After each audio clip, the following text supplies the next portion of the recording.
राधे राधे, हरे कृष्णा। कैसे हो आप सभी लोग? आशा करती हूँ आप सभी परम मंगल में होगे, स्वस्थ होगे, अच्छे होगे। सब प्रथम आप सभी को वरुथनी एकादशी की अनंत और अनंत शुभकामनाएं। सबसे पहले ये जान लेते हैं कि आखिर वरुथनी एकादशी कब है। तो वरुथनी जो एकादशी है वो 16 अप्रैल को बनाई जा रही है। ध्यान रखिए, बाकी बिहार जी के मंदिर में 16 तारीख को बनाई जा रही है, राधा माधव में 16 तारीख को बनाई जा रही है, चैतन्य गौड़ संप्रदाय में 16 तारीख को बनाई जा रही है, इस्कॉन टेम्पल में 16 तारीख को बनाई जा रही है। यहाँ तक कि खाटू श्याम में जो 11 है वो भी 16 तारीख को ही बनाई जा रही है। अर्थात संपूर्ण तरीके से जो एकादशी का व्रत, वरुथनी एकादशी का जो व्रत है वो 16 तारीख को ही बनाया जा रहा है। लेकिन एक इसमें चीज गड़बड़ हो रही है कि 16 तारीख को पड़ रहा है रविवार। रविवार वाले दिन पीपल के साथ साथ हम तुलसी की भी पूजा अर्चना वंदना नहीं कर सकते हैं। तो आपको एक दिन पहले ही तुलसी की पूजा अर्चना वंदना करनी है। आप एकादशी जो है वो एकादशी मैया का व्रत रखती हैं, इसलिए एकादशी वाले दिन हमें तुलसी को स्पर्श करने की मनाही होती है। लेकिन हम तुलसी की परिक्रमा कर सकते हैं, तुलसी में जल नहीं चढ़ा सकते और तुलसी पे दीप दान कर सकते हैं। बस हम एकादशी पे इतना कर सकते हैं। इनडायरेक्ट तरीके से या फिर डायरेक्ट तरीके से हमें तुलसी को स्पर्श नहीं करना है, क्योंकि रविवार है उस दिन। और वैसे भी एकादशी वाले दिन तुलसी को स्पर्श नहीं किया जाता है। रविवार पड़ रहा है तो तुलसी की जड़ों को भी स्पर्श नहीं करना है, क्योंकि मैं हमेशा करती हूँ कि एकादशी वाले दिन तुलसी की जड़ों को स्पर्श करके उसका चंदन हमेशा आपको लगाना चाहिए, बहुत अच्छा होता है। रविवार वाले दिन क्यों, हमेशा ही तुलसी की जड़ों का जो चंदन है वो अपने मस्तक पे हमेशा लगाना चाहिए। मैं अभी बैसाख का महीना चल रहा है, मैं तुलसी की रोज डेली नित्य 4 परिक्रमा करती हूँ, कभी 11 परिक्रमा करती हूँ। वैसे शास्त्रों में विधान 4 परिक्रमा का है, लेकिन जितनी ज्यादा हो सकती है आप ज्यादा से ज्यादा परिक्रमा कर सकते हैं। तो जब भी मैं परिक्रमा करती हूँ तो तुलसी की जड़ को स्पर्श करती हूँ, उसका चंदन अपने मस्तक पे लगाती हूँ, अपने पति के मस्तक पे लगाती हूँ, अपनी मेरी छोटी सी बिटिया है उसके मस्तक पर भी मैं ये चंदन का तिलक अवश्य और लगा देती हूँ, क्योंकि तुलसी की जो माटी है वो चंदन से कम नहीं है, और वैसे भी मेरे देश की मिट्टी चंदन से कम नहीं है। चलिए अब आगे चल लेते हैं। तो जो वरुथनी एकादशी है वो 16 तारीख को बनाई जा रही है, 16 अप्रैल अर्थात रविवार को बनाई जा रही है। मैं हमेशा कहती हूँ कि जो एकादशी का व्रत होता है वो 1 दिन का नहीं, 2 दिन का नहीं, त्रिदिवसीय व्रत की श्रेणी में आता है। 10वीं तिथि से ही आपको सारे रूल्स रेगुलेशन मान्य हो जाने चाहिए। 10वीं तिथि को ही आपको लहसुन, प्याज, मांस, मदिरा का सेवन सुबह से ही नहीं करना चाहिए। 10वीं तिथि में एक समय भोजन करना चाहिए, वो एक समय आप कोशिश कीजिए कि दोपहर को हो, नहीं तो आप शाम को 7 बजे से पूर्व भोजन कर ही लीजिए किसी भी कीमत पर। 10वीं तिथि को भी आपको चावल का उपयोग नहीं करना चाहिए, ठीक है। 10वीं तिथि को आपको पृथ्वी शयन करना चाहिए, एकादशी वाले दिन भी आपको पृथ्वी शयन करना चाहिए, लेकिन 10वीं तिथि को भी आपको संपूर्ण ब्रह्मचर्य का पालन अवश्य और अवश्य करना चाहिए। एकादशी वाले दिन सुबह सुबह ब्रह्म मुहूर्त में आपको उठना चाहिए, और जब आप ब्रह्म मुहूर्त में सुबह सुबह उठ जाते हो तो उठते के साथ ही सबसे पहले अपने दोनों हाथों को देखना चाहिए। एकादशी मैया को याद करना चाहिए, कन्हैया जी को याद करना चाहिए, बाकी बिहार जी को याद करना चाहिए। उसके बाद अपना सीधा पैर नीचे जमीन पे रखना चाहिए, धरती माता को स्पर्श करके अपनी आंखों पे और सिर पर उनका आशीर्वाद जरूर लेना चाहिए। उसके बाद उठ के सुबह सुबह सबसे पहले एक काम करना है। अगर आपके घर पे टीवी है तो टीवी पर यूट्यूब पे भजन चला दीजिए, अपने फोन पे यूट्यूब पे भजन चला दीजिए, या फिर विष्णु सहस्त्र नाम चला दीजिए। 1 गिलास में पानी लेना है, घर का मुख्य दरवाजा खोलना है, घर के मुख्य दरवाजों के बाहर राइट लेफ्ट में पानी डाल देना है। अगर आपका घर ऐसा है जो फ्लैट एरिया में नहीं है तो आप 1 बाल्टी भर के भी पानी डाल सकते हैं, लेकिन अगर आप फ्लैट एरिया में रहते हो तो चौखट पर थोड़ा थोड़ा पानी एकादशी वाले दिन अवश्य डालिए। मैं तो कहती हूँ रोज डालिए, लेकिन एकादशी वाले दिन आपको अवश्य डालना है। उसके बाद आपको शौच आदि निर्वत इत्यादि करनी है। एकादशी वाले दिन आपको लैट्रिन अवश्य जाना होता है। देखो मैं शुद्ध हिंदी में बता रही हूँ कि एकादशी पर पोटी आनी बहुत जरूरी है, क्योंकि आंतरिक शुद्धि के साथ ही हमको एकादशी का व्रत रखना चाहिए। तो आपको वॉशरूम जरूर जाना चाहिए। वॉशरूम जाने के बाद आपको दातुन करना है। दातुन में ये नहीं कि आप पेस्ट ले रहे हैं, आप आयुर्वेदिक दातुन का उपयोग कर सकते हो, या फिर आप पानी मुंह में भर के ऐसे करते हैं, फिर पानी मुंह में भर के ऐसे करके 12 बार कुल्ला करते हो तो संपूर्ण मुख की शुद्धि हो जाती है। एकादशी वाले दिन फिर आपको स्नान करना चाहिए। स्नान आपको कभी भी खाली पानी से एकादशी के दिन नहीं करना चाहिए। आप नींबू डाल के, आप 1 चुटकी हल्दी डाल के, आप गंगा जल डाल के स्नान कर सकते हो, यमुना जल डाल के स्नान कर सकते हो, सप्त नदियों में से कोई भी नदी का जल डाल के स्नान कर सकते हो, दूध डाल के स्नान कर सकते हो। कुछ भी ना मिले तो एक चुटकी हल्दी डाल के स्नान कर सकते हो, आमला डाल के स्नान कर सकते हो, लेकिन इस दिन खाली स्नान आपको नहीं करना चाहिए। फिर आपको स्नान करने के तत्पश्चात बड़े सारे लोग ये प्रश्न पूछते थे बाल धोने चाहिए नहीं धोने चाहिए। एकादशी के दिन बाल धोने चाहिए, लेकिन शैम्पू का उपयोग बिल्कुल भी नहीं करना चाहिए। सादा पानी आपको जरूर और जरूर डालना चाहिए। उसके तत्पश्चात आपको पीले वस्त्र धारण करने चाहिए, पीले रंग के आपको कपड़े पहनने चाहिए। पीले रंग के कपड़े पहनने के बाद आपको अपने घर की पहले तो साफ सफाई कर लेनी चाहिए। उसके तत्पश्चात अपने घर पे सबसे पहले आपको पूजा से भी पहले गंगा जल छिड़कना चाहिए, लड्डू गोपाल को उठाना चाहिए, पंचम से स्नान करिए। कुछ दिन है, कुछ तारीख है, वो फिक्स कर लीजिए कि इस दिन हमको लड्डू गोपाल को पंचम से ही स्नान कराना है। जैसे कि एकादशी है, अक्षय तृतीया आने वाली है। अक्षय तृतीया पर मेरी वीडियो जल्दी आप लोगों के लिए आएगी। और जैसे कि ग्रहण के बाद पंचमी से स्नान कराना चाहिए, या फिर गंगा जल से, या फिर पूर्णमासी पर पंचमी से स्नान करिए। एकादशी की तिथि मान लीजिए कि लड्डू गोपाल को पंचम से आप लोग स्नान कराएंगे। पंचम से स्नान कराने के तत्पश्चात आपको करना क्या है, पंचम से स्नान करने का लड्डू गोपाल को भी पीले रंग के वस्त्र इत्यादि आपको अवश्य और अवश्य बनाने। अब बड़े सारे लोग कहते हैं कि दीदी हर एकादशी पर संकल्प लेना चाहिए। जी हाँ, साल की 24 एकादशी आती है, और जिस टाइम अधिक मास होता है 26 एकादशी आती है। इस साल अधिक मास है तो इस साल 26 एकादशी आएंगी। हर एकादशी का संकल्प अलग होता है।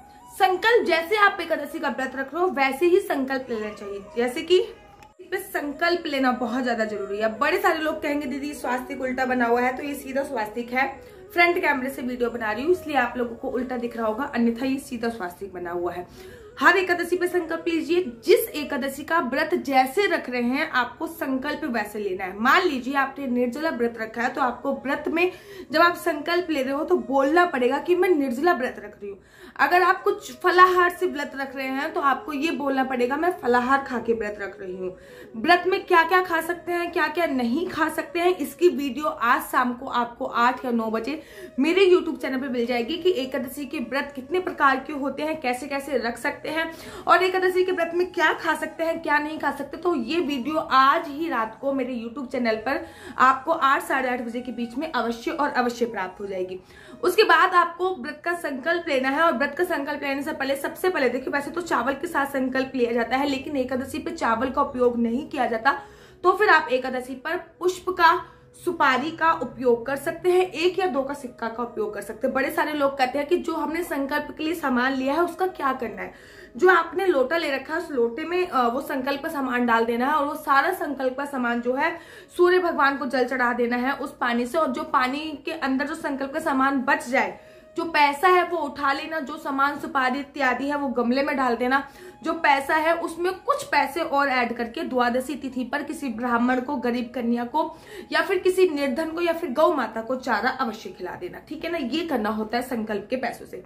संकल्प लीजिए श्री विष्णु श्री विष्णु श्री विष्णु, मेरा नाम ये है, मेरा कुल ये है, मेरा गोत्र ये है, और आज मैं इस स्थान पर रहकर एकादशी का व्रत जैसे भी आपको करना है उस प्रकार से एकादशी का व्रत कर रही हूँ। संकल्प लेने के बाद आपको महात्म अवश्य पढ़ना होता है। देखिए हर एकादशी की जो पुस्तक आती है उसमें एकादशी की कथा होती है, तो आपको एकादशी की कथा अवश्य पढ़नी होती है। ये वरुथनी एकादशी है तो वे एकादशी, वरुथनी एकादशी की कथा आपको अवश्य और अवश्य पढ़नी है। तो हर एकादशी पे भगवान को कुछ ना कुछ विभिन्न प्रकार का भोग लगता है। जैसे कि वरुथनी एकादशी पे भगवान को पीले रंग की चीजों का भोग लगता है।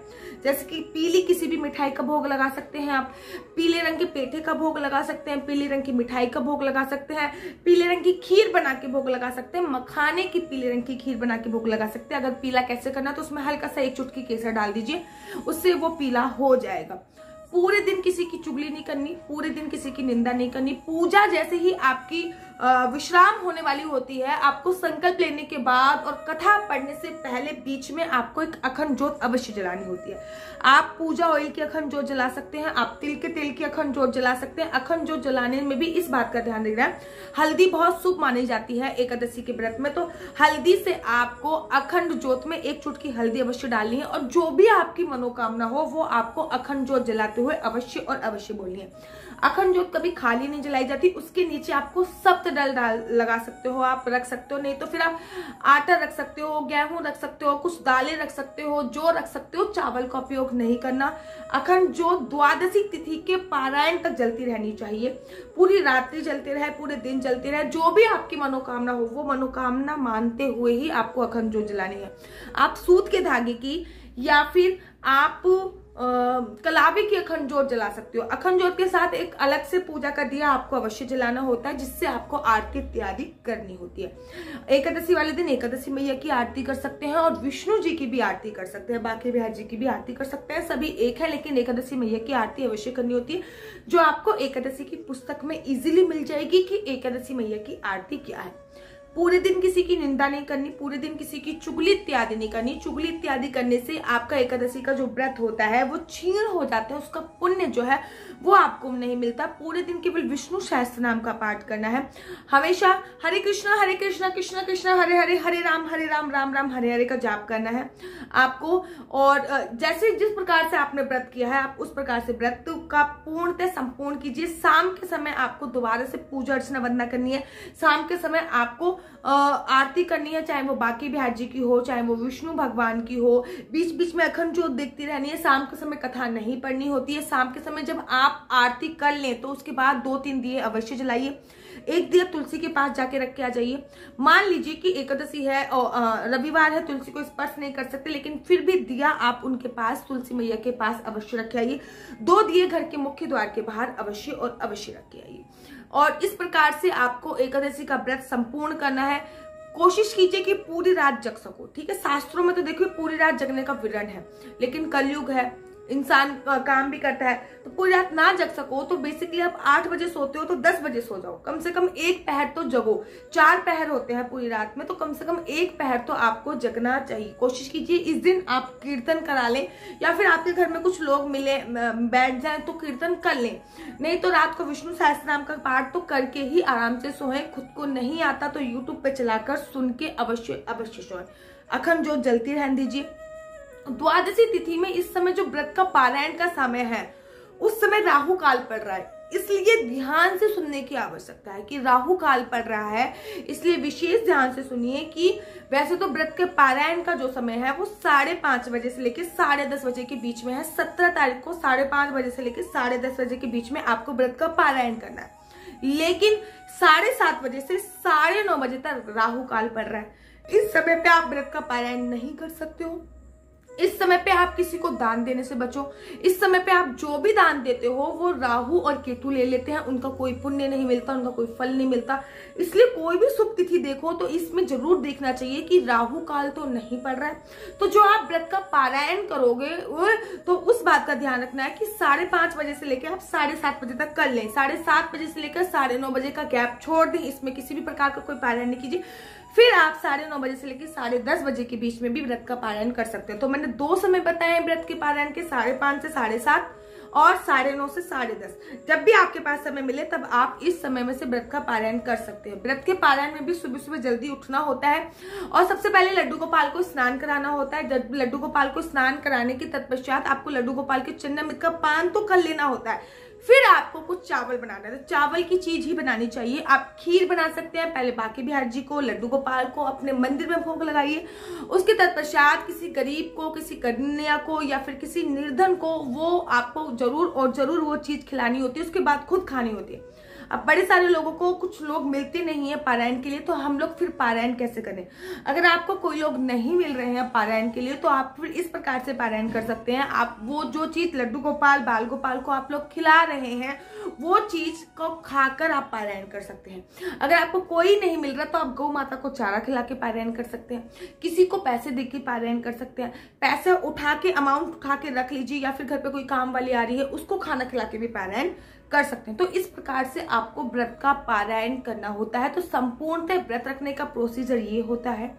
तो आपको विशेष तौर पे ध्यान रखना होता है कि हर एकादशी पर कोई एक अलग से भोग होता है और हर एकादशी के व्रत का पारायण समय अलग होता है। एकादशी पे 2 चीजें मुख्य होती हैं, घर के मुख्य द्वार पे शाम को दीपक जलाना और सुबह सुबह हल्दी से आपको स्वास्तिक बनाना। हर एकादशी से सुबह सुबह हल्दी से स्वास्तिक जरूर बनाना चाहिए। पहली बात तो उस हल्दी को घोल कर आप पूजा के पास रख लीजिए, भगवान विष्णु के चरणों में लगाइए और उसके बाद उस हल्दी का उपयोग आप घर के बाहर स्वास्तिक बनाने पे करिए। आपके घर की सारी आदि व्याधि सब दूर हो जाएगी। तो कोशिश कीजिए कि आप ये सब चीजें अवश्य कर पाए। आशा करती हूँ कि आपको मेरी वीडियो अच्छी लगती होगी। अगर आपको मेरी वीडियो अच्छी लगती है तो आप अपना YouTube चैनल हरि बोल को लाइक शेयर सब्सक्राइब करना बिल्कुल भी मत भूलिए। तब तक के लिए मुझे दीजिए इजाजत। राधे राधे, हरे कृष्णा।